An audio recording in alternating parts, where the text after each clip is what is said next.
All right, if everyone will find their seat. The first time we did this legislative panel several years ago, I was like, well, that was good.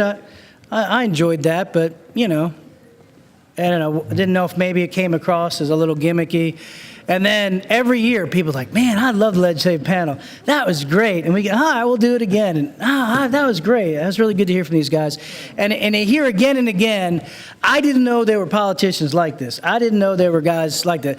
I already heard that this morning when those of you who heard Senator Thompson speak. I didn't know there were guys that would talk that straightforward. Well, that's why I have them here. I'm not really interested in the other guys having here. So they've got their questions. I'm giving them a second to kind of look through those questions. I'll let Brad Hughes introduce the legislators that are here, but I think most of you know Brad here on my left on the end. Why don't you wave or something? Who's become a very good friend and has been become an integral part of this seminar to help us arrange it. So I'll let him introduce the other legislators, and you'll have till about 5, maybe 5 after 5, something like that. Okay. See the clock? We can make it bigger. Oh, I can see it. I got it now. Well, thank y'all for being in here now and are y'all hearing us okay? They threatened us not to touch microphones, just to talk. And so if you have any problem hearing, it might be something that's worth missing. Who knows? Just consider that the work of the Holy Spirit. If you all of a sudden you think you went deaf, the Lord's just muting it from you hearing something ignorant. Well, we're glad to be back with you. We have 2 state representatives and 1 senator. I would wonder if you could guess which one's the senator. Certainly not the guy in the center.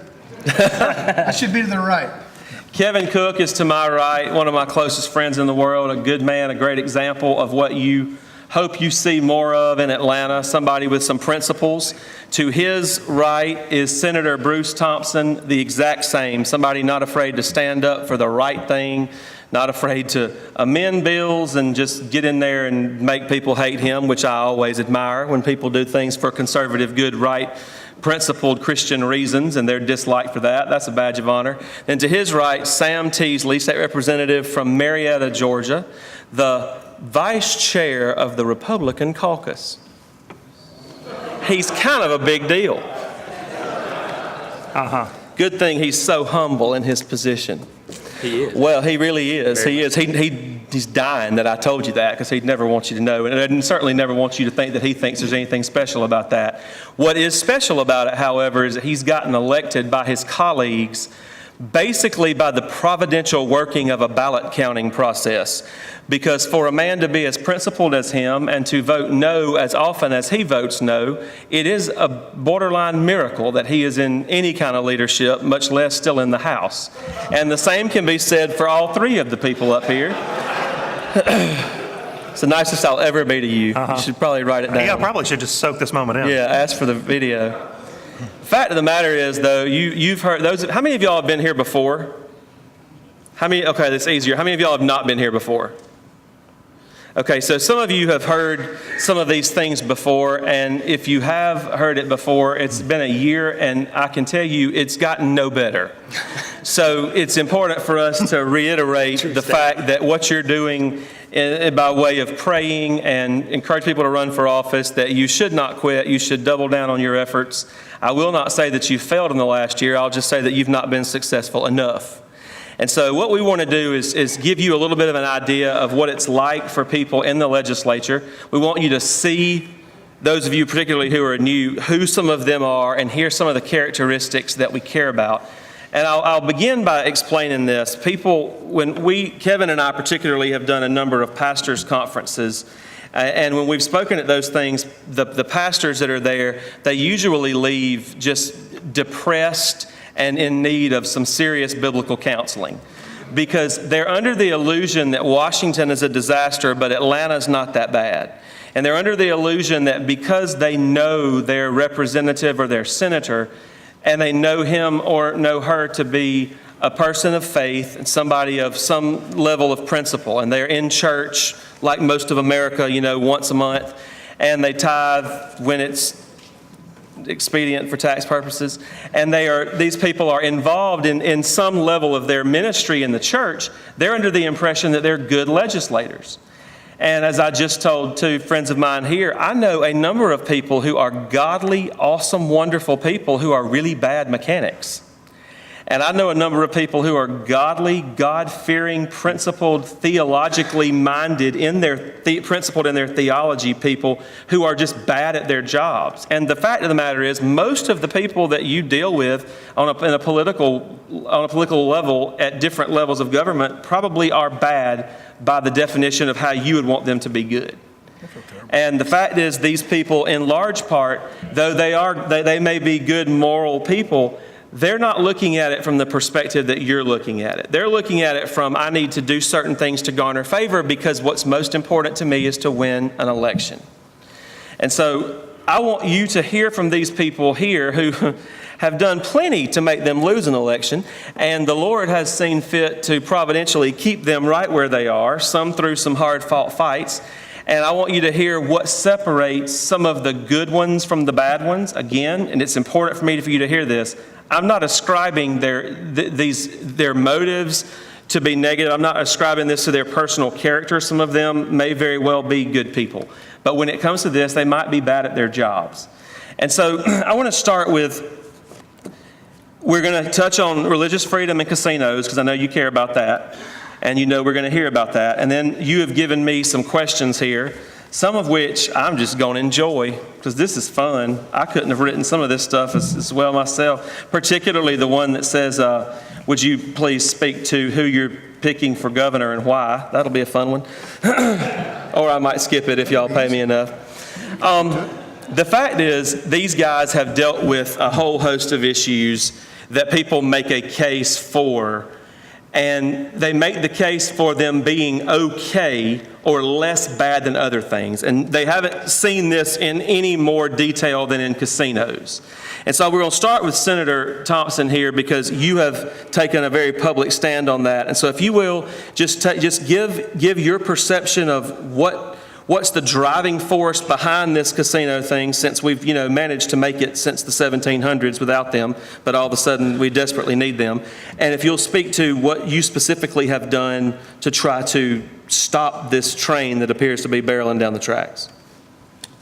Thanks, Brad. I think those that have spent any time down in Washington, down at the Capitol, right, know my feeling about the casinos. The reality of the casinos, and I said this last hour or the hour before, it's all about money. That's what it's about. And when I say it's about money, it's not about making Georgia better. As I said before, most of the casinos that are proposed, if not all of them, will be owned by out-of-state interests, which means the revenue, the profits, will not stay in the state of Georgia.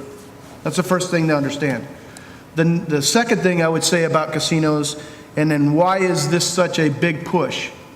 Well, anything can be a big push if you put enough money behind it.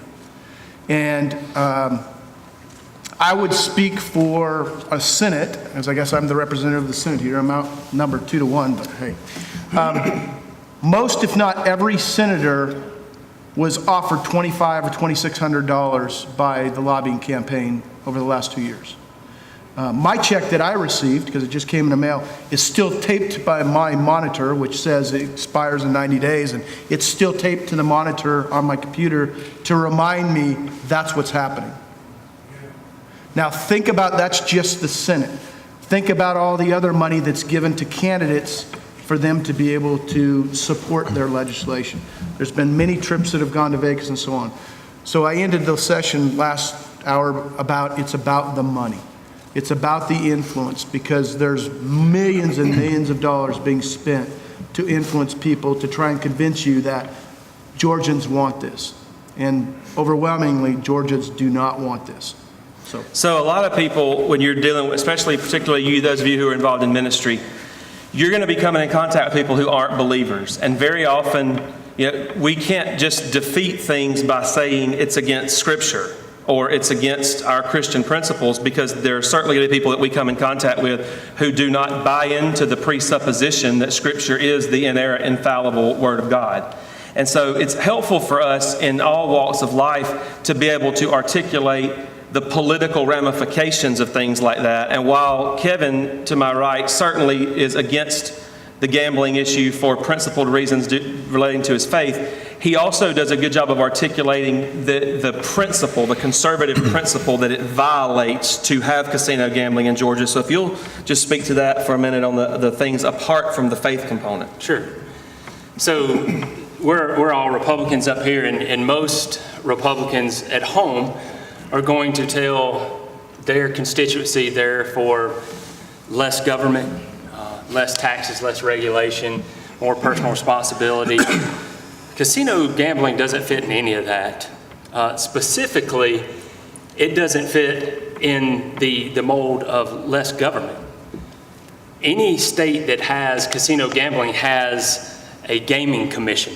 So right out the gate, the state government would have to form essentially a whole new department that does not exist now.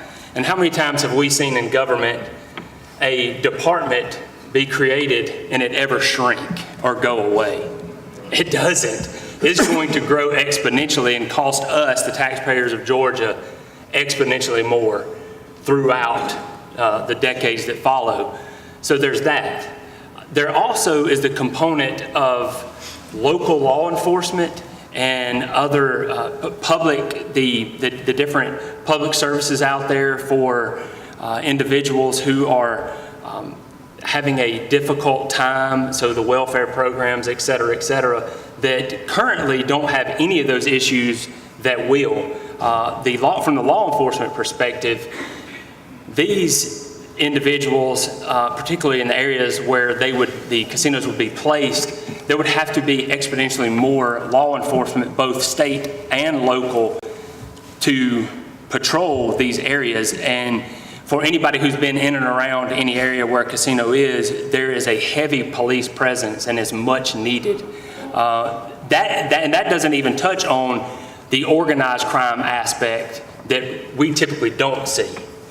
So there's that. And then another thing, just from a small business perspective, I don't know if I mentioned this over the last year or two with regard to this issue, but I use it often. My wife is a hairstylist, so say she has her salon that currently is 4 blocks from the proposed casino location where they're going to put it. Well, if a casino notices that my wife gets a lot of business, which she does, she's good at her job and I'm thankful for it. They see that she has a bustling business and has people in and out of her doors all the time. They're smart in business in that what they'll do then is have a salon open up within the casino itself to provide that service to their clients.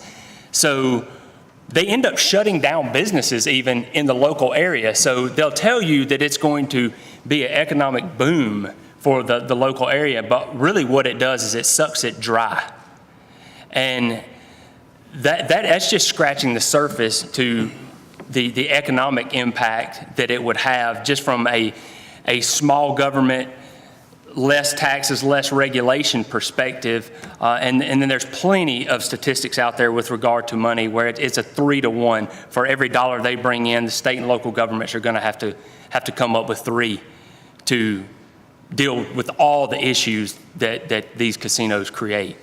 We as pastors and Christians and those of us involved in these issues, we have lost the battle of being able to use moral superiority in all of our arguments. It would certainly work with people who agree with your morals.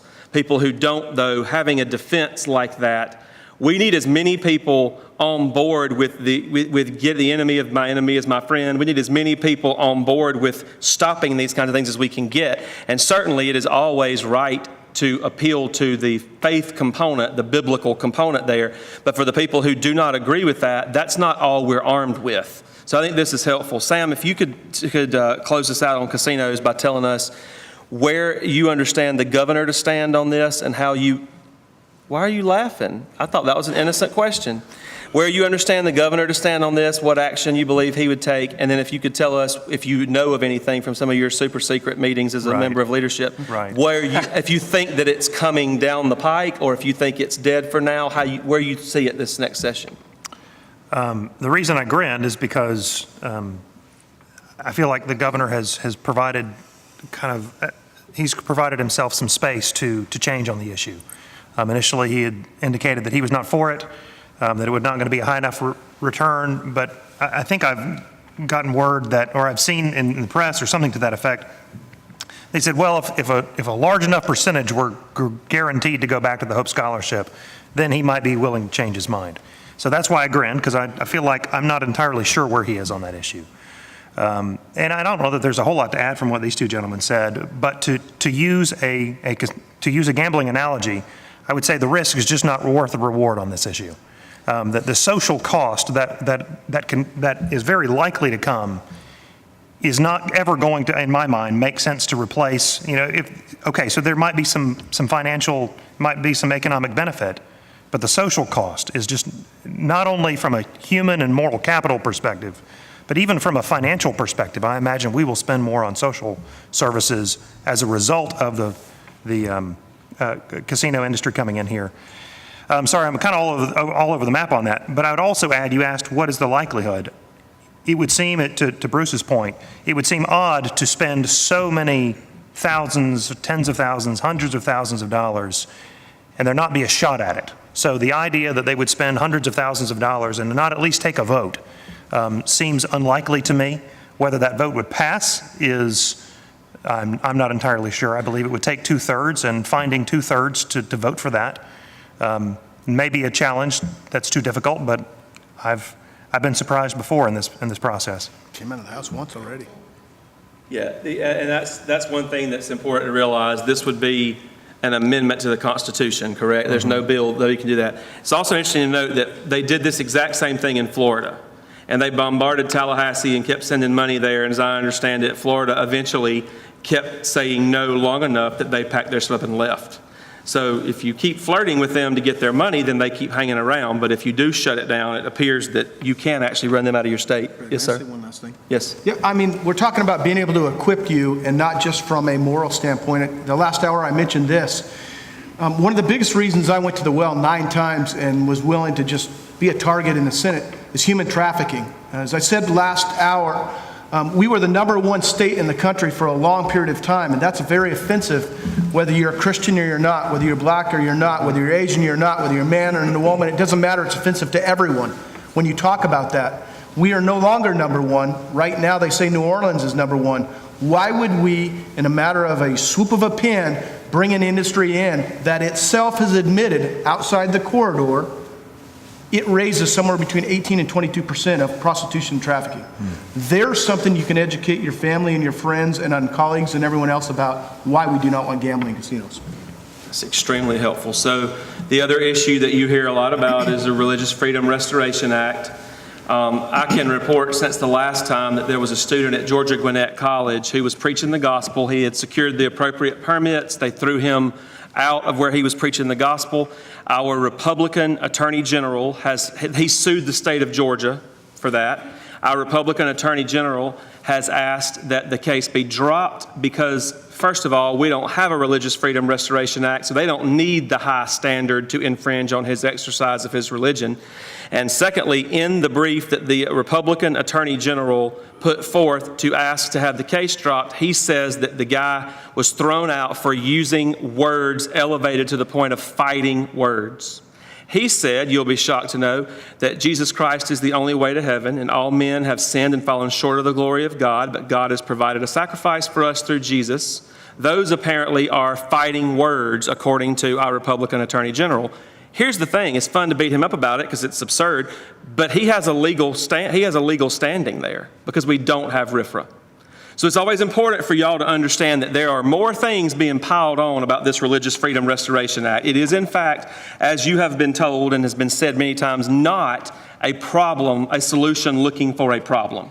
The problems already exist. So we'll just start down there with Sam and work our way here on the specifics of however you want to address it. I want you to tell them what you see coming and how, the different options, and I want you to leave something for the other ones. Maybe I should clarify so we don't all cover everything. If you'll speak to what you see coming in the next legislative session, and then I'll ask them the other questions, how you see it coming out.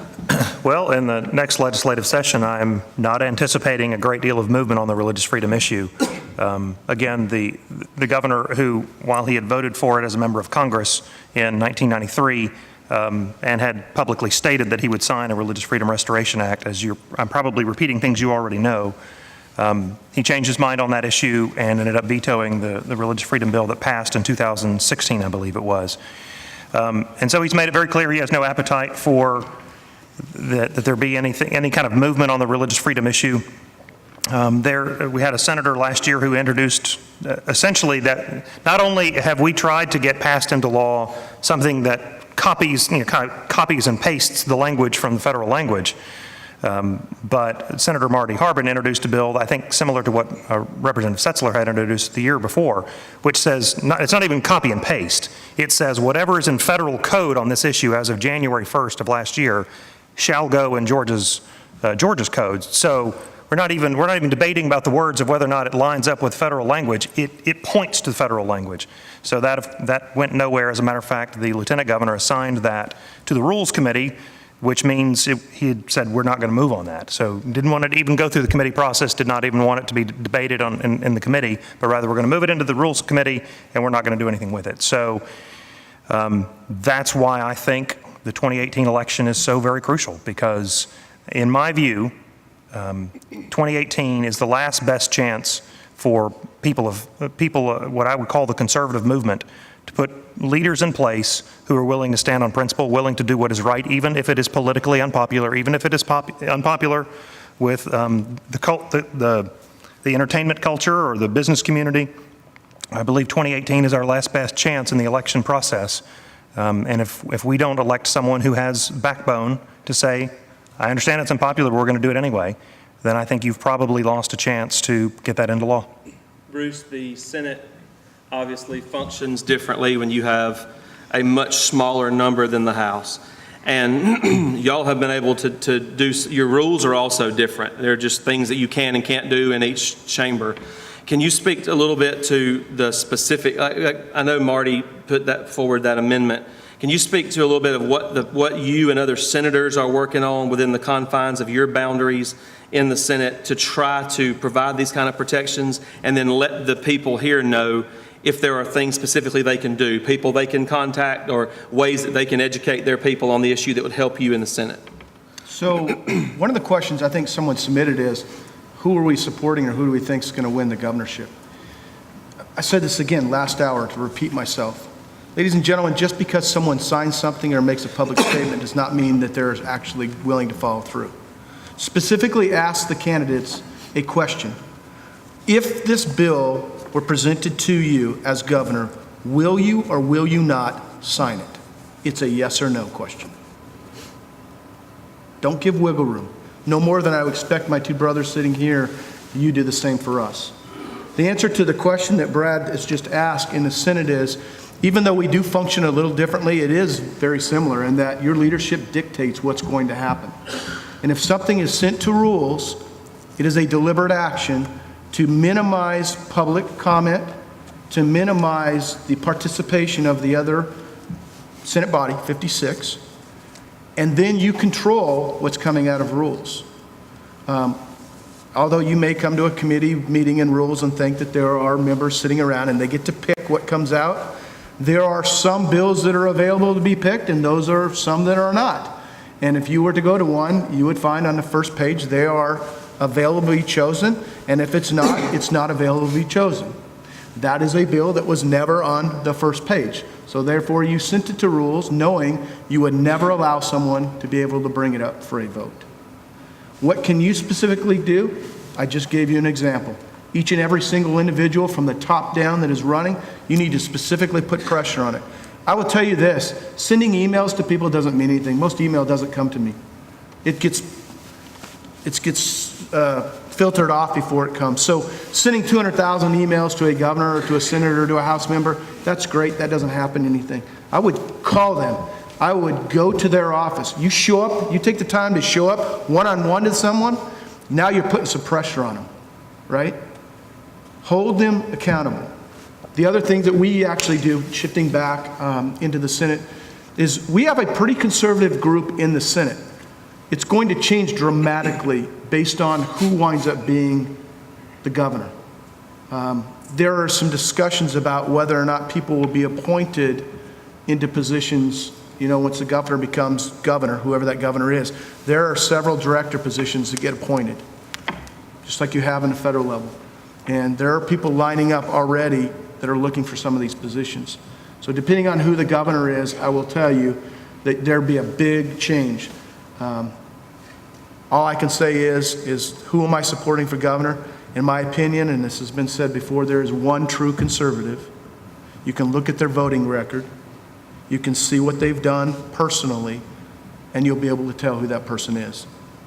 There's 4 people right now that are all running. There are 3 that are actually associated with the Senate. There's only one of them that's truly a conservative. And you'll find it fun that the 4 of us up here disagree on this. So that we all have different, well, we don't all, I think a couple of us feel one way, a couple of the other. It's something you need to do your homework on. You need to understand that. Kevin, if you will speak to a lot of these people in the legislature, we've talked about before in different meetings, when somebody's in the House of Representatives and they walk out of the Senate and you get in their face and say, you work for me, you better do that, you better do that, that just doesn't work. It doesn't matter. Yes, they work for you, but they forgot that about the day they got sworn in, the majority of them, and it doesn't matter to them. I mean, it really doesn't. Present company excluded? Except for the 3 here and the other ones that, obviously I'm not talking about. And so if you would, Kevin, speak to what it is that you see works with some of these people. What do you believe to be, this will be fun, their motivation for why they do what they do when they say their principles are certain things, but then they act not according to those principles? What's the motivation? What gets their attention? And what do you believe to be what works? The vast majority of the representatives and senators in Atlanta only care about one main thing, and that's their reelection. Y'all have heard me say this probably 2 years now. I definitely don't run from that, and I'll say it in front of, if they were all sitting right here right now. Most of them are followers as well. They're told what to think and they just go along with it. And I know I've touched on that here before, so I don't want to belabor that point. But that being said, what Bruce mentioned about being out front, going to their office, talking with them on the phone.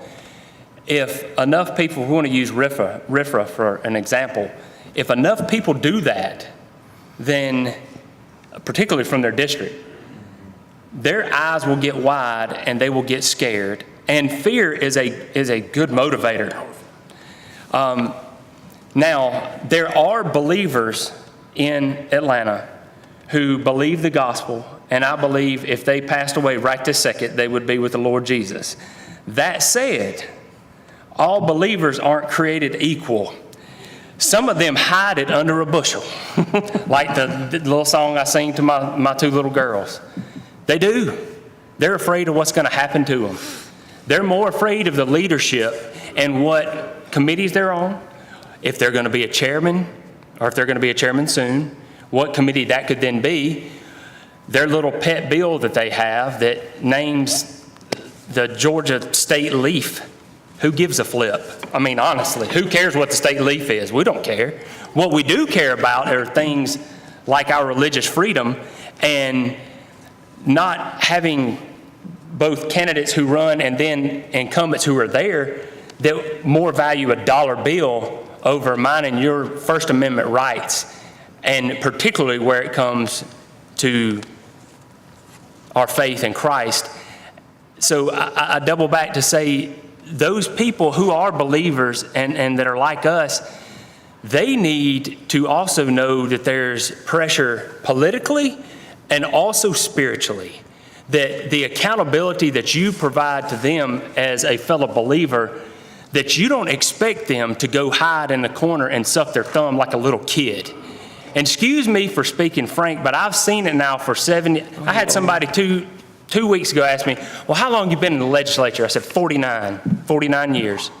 They looked at me and they see the gray hair, but they're like, what do you mean, 49 years? Look, as a legislature's like dog years, okay? I've been in 7, actually.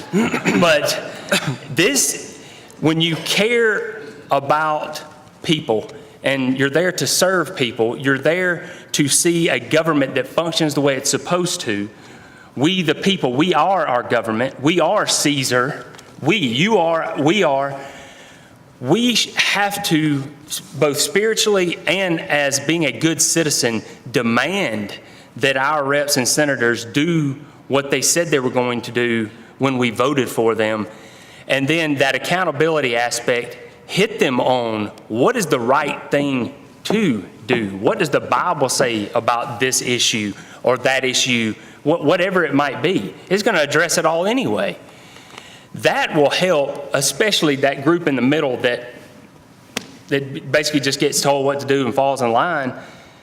If we scare them enough, they'll fall over to our side. And sometimes, do you want your representative to be that guy or that lady? No, I don't. I don't want my senator to be that guy. But if he does the right thing, he does it enough, it'll become a habit. And I'm okay with that. I'll take somebody that's not necessarily a leader, but that will go and do the right thing. If they're not, if they won't, start praying about if the Lord wants you to run yourself, or if he wants somebody in your church, or if you can think of a really good character person, they know who they are, they're not worried about being cool because they already know they're cool. They don't need a badge, they don't need a title, they don't need their mail to say they're honorable on it before their name. Find them, get them to run, and they're going to tell you because they're smart. They're going to say, no, I'm not doing that. No, I'm not taking time away from my family. I'm not going to go work a job that's full-time, that's supposed to be part-time, that only makes $17,000 a year. Compel them to do it, but for the reasons that we all would believe in for our kids, grandkids, on throughout the history of this state and this country. Get them to do it. If it's not you, get these people out. That's the surefirest way for us to have what we really care about and those issues that are all important to us. And I'll add that it's important for us to make sure that we're expanding our issues besides the pro-life movement, the pro-traditional family movement, and religious freedom. Because we have got to realize what it means to be a biblical principled conservative. And Kevin and I, before this, while Bruce was in here speaking to you, we spoke to the students. And we made the point that if you live in Georgia and make $100,000 a year, you lose $6,000 in state income tax, highest percentage in the South. You go to Tennessee or Florida, you don't lose that. You have that $6,000. Why does that matter? It matters because there are biblical principles at work here. What's being done with that money? Does the state need it, or are they being good stewards of it? If you are a millionaire and have a beautiful mansion and own all this property and somehow manage to run out of money and you can't pay your property taxes, the state's going to take it away from you. You never own anything. You don't. You don't pay your property taxes, you lose your property. So being a full spectrum conservative and making sure that the people that you're talking to, we want them to be right on the life issue, but we got a lot of people in Atlanta who are right on life and right on religious freedom and right on marriage who are messing up a whole other bunch of stuff that causes them a lot more problems. So find these people, get them to us, we'll be glad to help them. Sam, we're into the questions now where we have been, but for you, this is something that Sam's good at, and I love to make fun of him because it's just fun for me. But Sam is really good at dealing with people who do not share his political ideology, where a lot of us really want to just get into a fight with them or tell them how wrong they are, things like that. Sam's good at that. So the question somebody had here is... This ought to be good. Huh? This ought to be a good question then. Yeah, with this lead up, I can't imagine. It's not even mine, so you can't blame it on me. Okay. Said, what conservative groups do you feel have the greatest impact in meeting with legislators, and what makes for the most effective meeting with a legislator who's liberal when you are a conservative? All right, state that question one more time. I want to make sure I got that. Well, we'll stick to the last part. It'll answer the first part. Okay. What do you believe, and you've done this because you have great relationships with a number of very liberal members, what do you believe to be the key for the people here who are conservatives that are represented by far left liberals to just, I don't know that we need to adjust our expectations maybe, but if you don't aim, you're not going to hit it. What's the best way to approach them to get them to see your side and try to have an impact on them? I would say there are two things. One is an outgrowth of faith.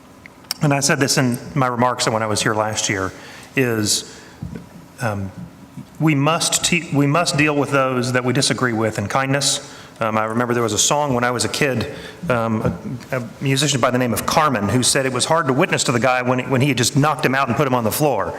And that, for some reason, that song has stuck with me. And so the idea of even though I do want to sometimes give them a little sock in the nose. At the same time, my goal is I need to be a witness to them both for the political values I share, but more importantly, for the faith that I represent. 2 Corinthians 5 talks about that we are therefore Christ's ambassadors, as though Christ were imploring through us, be reconciled to God. And so I recognize that people know that I'm a believer. And because I'm a believer, I feel like I'm held to a different standard. And while I still want to sock all the people in the nose that you want to sock in the nose.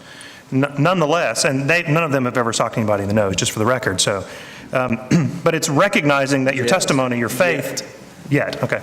It's recognizing you are first and foremost a believer. You are a representative of Christ. And then in terms of convincing people with a political argument. So this last year there was a bill that I had never gone to the well to speak against one of my own fellow Republican colleagues' bills before until this last session. To get up there and just say this is totally unacceptable. It was a bill basically to exempt musicians from paying income tax on the royalties that they made on selling their music. Now, as a conservative, I'm opposed to that because, one, you're picking winners and losers. You're singling out an industry to give a benefit to. From a cultural conservative perspective, you are inviting people who think that the values that I have are wrong and they mock me. So if I'm going to try to invite anybody into the state of Georgia with preferable tax treatment, I'm not going to be looking for people in the entertainment industry. So I think I just don't think it's wise fiscal policy. And the author of the bill happens to be someone from my own county. So I felt this tension of, okay, I'm about to go speak against this guy's bill, and we represent in the same area. And I wanted to, as I said to friends, I wanted to light myself on fire on this bill. I just so passionately opposed it. But I recognized when I got in the well that the ideological conservatives, I didn't have to convince them as much as I had to convince the people on the other side of the issue, the other side of the aisle, I should say. And so when I got to the well, I began giving all the liberal reasons as to why I would be opposed to it. Because I was trying to convince the other side that they should be outraged from a fairness perspective. This is outrageous. I can't believe we're not giving a tax breaks to firefighters, we're not giving a tax breaks to teachers, but we're going to give a tax breaks to millionaires? So I began laying out the liberal argument for why they should be opposed to that. So when there is a piece of legislation that you care about, when you're talking to someone who is left of center, you're probably not going to be effective trying to give them all the conservative reasons they should oppose it, because you're not singing their song, you're not whispering in their ear. Look for what's the other side of the argument? What is the liberal reason? What is the left of center reason to oppose something? So in summary, treat people with kindness regardless of what you think of their crazy opinions. And then secondly, look for an argument that will resonate with them, not just what resonates with you. Wow. That's good. That was good. You say with such shock. Thank you, Brad. I feel so affirmed. Tell you what, my gift's encouragement. Mm-hmm. Okay, Bruce, this is an interesting one to me because I think this is always specific to a person. What's been your favorite part of being a legislator, your least favorite, your biggest surprise? And I'll add in that. So tell us what is the part that's been the biggest surprise for you going into there, and your favorite and least favorite. But I'd also like for you to add, you've taken some conservative stands just like the men beside you have. And I'd like for you to add in that, which this may end up being your least or most favorite, what price have you seen that had to be paid for taking those stands? So least favorite, most favorite, and then biggest surprise in that. So being ADHD, I may ask him to repeat the question, but real quick, one of the things to add on to what he was just saying is relationships. That's what's important. Just like people that are pastors, you don't earn the right from your people that are sitting in the pews by just saying what you say. It's developing relationships, and the same for us. Developing relationships is how you influence people, and that's through supporting what my good friend is saying here, and that takes time. I would say the most important thing, I had an opportunity to be able to bring a bill 2 years ago, last year, I don't remember, sometime, that had to do with rape termination. In other words, in the state of Georgia, if a man raped a woman, because it's not the reverse to end up with what this consequence was, that rapist had full rights to that child. One of the few states. That's not right. That woman should not have to make a choice whether they're going to carry that child to term based on the fear of having to deal with this, I won't use the word, but the individual that has raped her. And so I wanted to give her the power to be able to terminate or not legitimate the rights to be able to do that. It should be up to that woman. And to me, that was very fulfilling, and amazingly enough, you would have thought that would have been an easy bill, and it was not an easy bill to get passed, which is supports what these two gentlemen have just said. Just because someone happens to be pro-life or happens to be quote-unquote conservative doesn't mean necessarily that bill was going to sail through. I want to add context and then let you finish. The reason why that was important is because there were women who were having to choose between making a deal with the man who had raped her and terminating his parental rights. So, okay, I'll let you terminate my parental rights if you'll drop the charges. Sure. So that's why that bill was important. In addition to, I'm a huge pro-lifer, choosing whether or not she was going to carry the baby to term or not. That should not even be an issue. So that to me was very fulfilling, and that's the opportunity we have for some of those kinds of things. Interestingly enough, one of the biggest challenging things that I ever had was a bill that, I had this little bill that I was trying to carry a couple of years ago that turned in to be what they call the Christmas tree bill. I didn't know what a Christmas tree bill was. I was only a second-year legislator, and it was easy, and it was assigned to the last day of session. And so I'm ready to bring it, and it's going to sail right through, and we've done everything great. And all of a sudden, what happens is I get a phone call and says, hey, your bill's going to be the Christmas tree bill. What does that mean? That means we're going to use it as a transport bill. We're going to put other bills on it because, quote unquote, it's a like kind, same subject matter.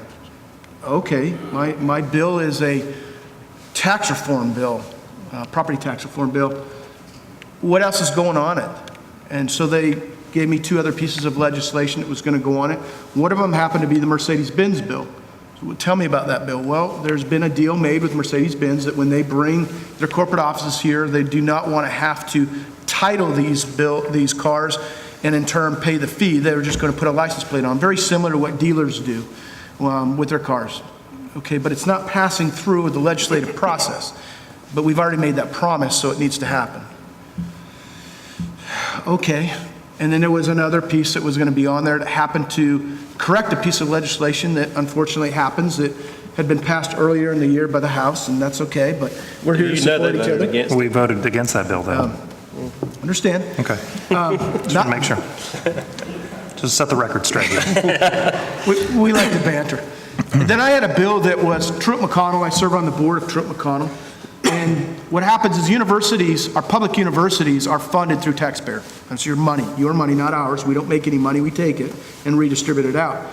But your private institutions, they have to raise the money, obviously. But what it says is public universities do not pay tax on the educational goods or the buildings and so on, building materials when they're building it. But private does, except for educational. And they wanted to build an educational/student union building. And so what was asking was, can we forego that so that they can build this? And all of the committee meetings supported that. I mean, private universities are a lot less expensive to educate, blah, blah, blah, blah, blah.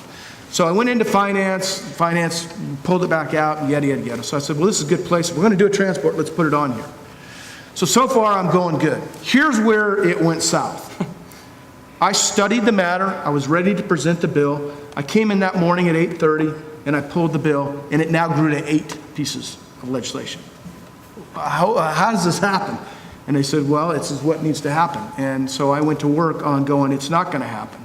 And I was told it was going to happen. And in the meantime, I had people that might be in leadership from the city of Atlanta come to me and introduce me of who they are and what position, and they really needed this. And I said, well, I'm sorry, but I don't represent the city of Atlanta, and this is the first time I've ever met you, let alone carry your legislation. So the answer is no. And I was told, you realize who that person is? I said, well, I've heard of them before, but again, I don't serve in Atlanta. And I had another individual that happened to kill one of Josh McCoon's bill earlier in the year that was in the House. And they said, we really need to fix this. And I said, that's not going to happen. And they said, it's going to happen. I said, no, I don't really have to have my bill pass this session, so I don't have to carry this bill.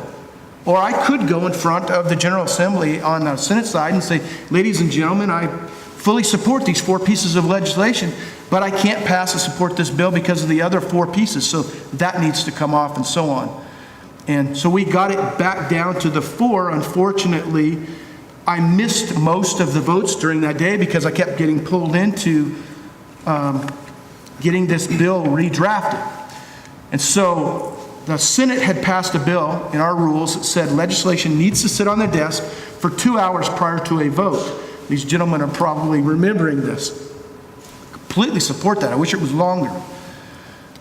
But at 9 o'clock in the bill that I had drafted that was supposed to have 4 pieces of legislation, I found out that in the back of the bill, because it was very thick, someone from the other side had slid in on my bill something that we took out. I'm like, are you stinking kidding me? Really? So as I'm running from the Senate and it's crowded on sine die, this poor lady is standing in the way. I mow her over. Security gets her back up. She's okay. I'm rushing in. I go into Ledge Council and there's someone sitting in his office, and I had to use a little bit of influence to say, you can leave now because what you've done to this bill is not ethical, but I'm borderline illegal now, which we're supposed to wait to get in front of Ledge Council. And I sat with Ledge Council and said, I want it drafted, and I want it drafted now. And when we got it done, we looked at it, well, now it's 10:10. And I've got to go to the House, get the signature, come over. Well, guess what? We're less than 2 hours. So, what do I do with this? So I bring it to Lieutenant Governor. I said, here's the bill. This is the way we agreed. This is what I agreed to do. What do we do? And he said, unfortunately, you're going to have to ask your colleagues to suspend the rules. I'm like, oh my God, are you kidding me? I'm going to ask to suspend what I just passed. So I hit the bill. Mr. President, I request unanimous consent to suspend the rule to have legislation on your desk for 2 hours. And without discussion, he opens the machines for the vote. It fails with 1 vote. And I'm like, oh my gosh. So I was motioned to the front. This is all televised. Here's your deal. Go find a vote. So I find a Democrat. I explained to her, one of these is going to impact you. It's in the MARTA bill. When you guys pass TDAT, it's not being funded. This will fully fund this and fix a mistake that you guys passed before. And she says, all right, I'll vote with you. And so, Mr. President, blah, blah, blah, unlocks the machines. She changes her vote back again. So now I really look like a fool. I was a fool before, and then I really look like a fool. So at that point, Lieutenant Governor just said, well, then we're going past midnight. So ladies and gentlemen, that's why our General Assembly goes past midnight, because Ledge Council determined the legislative day doesn't stop till we stop. So that's my most disappointing point is I'd like to get in and get out down there. And we just expanded it because of something that happened with us. So. And by all accounts, for 240-something years, we have always stopped at midnight per the Constitution. I don't know that it always stopped at midnight, but it never went past until the last 2 years. Now they have invented a new midnight, which is after midnight. Some debate that that is not legal to pass legislation after midnight, but I don't know that anybody can do much about it because, they're sovereign and all. Kevin, there's a question here, and we're winding on down here. Legislature passed a resolution calling for an Article 5 Convention of States to consider a constitutional amendment to rein in out-of-control federal spending. Is there an expiration date on that resolution, and where does it stand? I know you were involved with that. Sure. There is not an expiration for an Article 5 call. You may want to briefly explain that for any that don't know what it is. So an Article 5 convention is a convention that so for example, the state of Georgia, we've passed a few. One that I think a lot of us have heard of is a balanced budget amendment. I'll use that one for an example. It's the state's way to provide an amendment to the Constitution without having to go through the federal government or having Congress to do it. As we can well see, Congress is not going to do it themselves. Interesting little note that the states always had the ability to call for an Article 5, even when it was being discussed in the Constitutional Convention. The federal government was actually added later. So the intention initially by the crafters of our Constitution were to make sure that the states were the ones doing the amendments. And then as we see, it got added that the federal government could also do it as well, to which they have done. The states have never done it.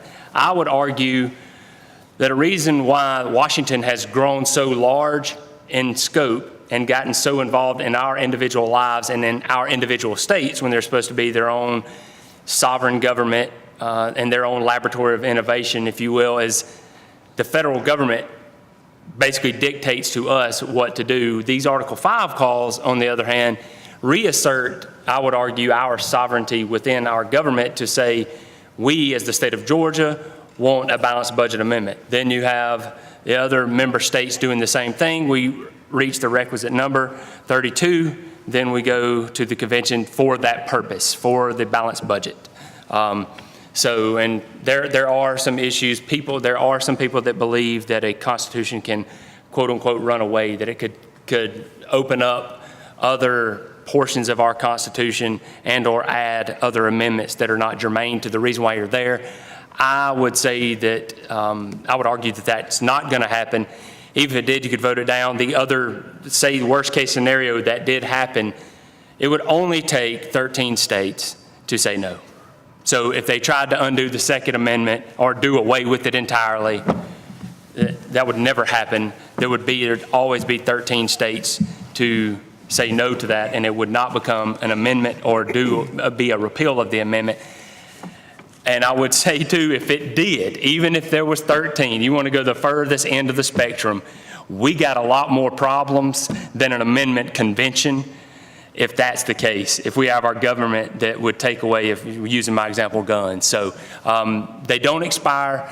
I think it's a tool that we as the state legislature should use more often on specific issues, be specific with what we say, but use that because ultimately that's our power to have a voice in our federal government, which we have seen has grown exponentially. I want to thank Sam Teasley and Bruce Thompson and Kevin Cooke for being before you. We'll be around for a little bit for the next few minutes if you have any specific questions, but the time has expired, and it's important for us to be on time.